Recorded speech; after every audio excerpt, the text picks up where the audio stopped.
बिस्मिल्लाहिर्रहमानिर्रहीम। अस्सलाम वालेकुम। वेलकम टू माय चैनल सारा फूड सीक्रेट। और आज हम बनाने जा रहे हैं अंडों का कोरमा। इसके लिए मैंने एक कढ़ाई ली है, इसमें 1/4 कप मैंने ऑयल शामिल किया है। अब इसमें मैं अंडे फ्राई कर लेती हूँ। अंडों को मैं पहले बॉईल कर चुकी हूँ।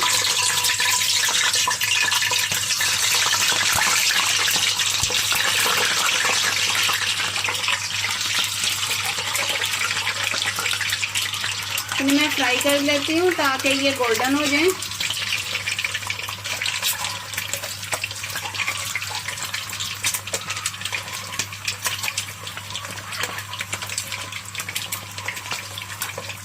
अंडों को मैंने फ्राई कर लिए, ये अच्छे से गोल्डन हो चुके हैं। अब इन्हें मैं निकाल लेती हूँ प्लेट में। अब मैं इसी ऑयल में 1/2 टीस्पून जीरा शामिल कर देती हूँ।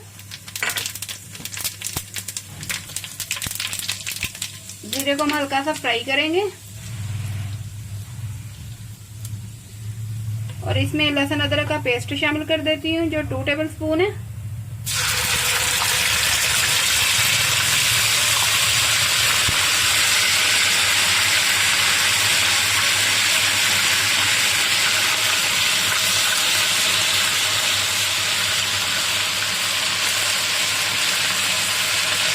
लहसुन अदरक को 1 मिनट के लिए मैंने फ्राई कर ली है।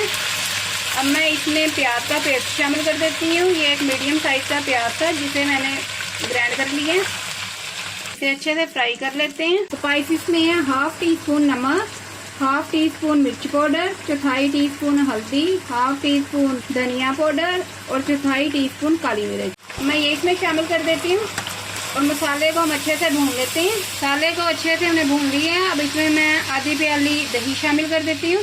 अब दही के साथ मसाले को मैं अच्छे से भून लेती हूँ जब तक ये ऑयल ना छोड़ दे। मसाले को मैंने अच्छे से भून लिया है। अब इसमें मैं अंडे शामिल कर देती हूँ। अंडों को अच्छी तरह मसाले में मैं भून लेती हूँ। अंडों को अच्छी तरह मैंने मसाले में भून लिया। अब इसमें मैं पानी शामिल कर देती हूँ।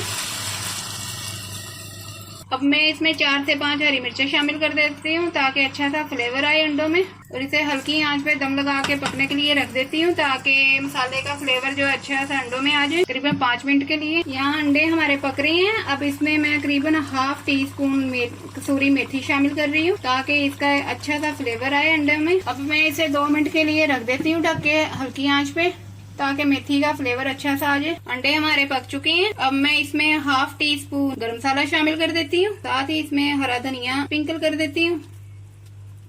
अगर मेरी वीडियो पसंद आए तो लाइक करना और मजीद मेरी रेसिपी देखने के लिए मेरे चैनल को सब्सक्राइब करना।